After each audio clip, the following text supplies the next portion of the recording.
All right, good morning. Something that we need to work on is with proportions. You guys have been figuring out how to solve if a number is missing. You guys know that you can cross multiply, or sometimes you can find a up and down pattern or a sideways pattern. But when they already give you a proportion, they're going to ask you, is it actually equal? How can we prove that you're not getting ripped off? How can we prove that this is true? So we're looking at proportions here and finding out, are the proportions equal? You've already practiced finding out how to find a missing number.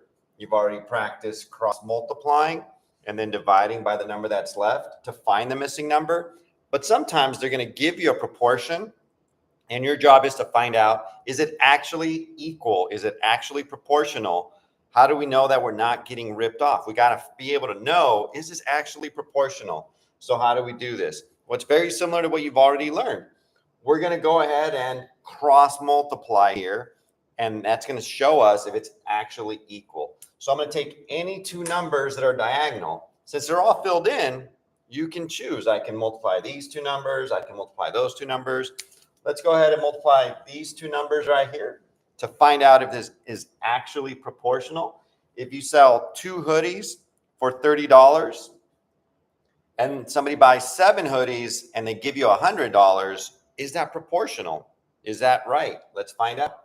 So we're going to cross multiply. 2 times 100 is 200. And then we're going to go ahead and take our answer of 200 and make that a little bit darker for you. We're going to take 200 and divide it by either one of these numbers, by one of those numbers. Let's go ahead and cross multiply and then divide it by this number, okay? So we're going to go ahead and divide that by 30.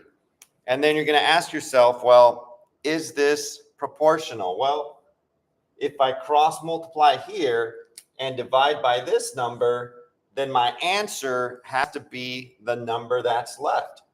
So let's find out if this is proportional. 200 divided by 30. Is it 7? If the answer is 7, then this is all equal and proportional, and you're not getting ripped off. That is how much they owe you. If the answer is not 7, then that's not proportional. Then that's not right. So we're going to cross multiply, divide by one number, and the answer has to be this if it's proportional. So let's find out if this is proportional or not.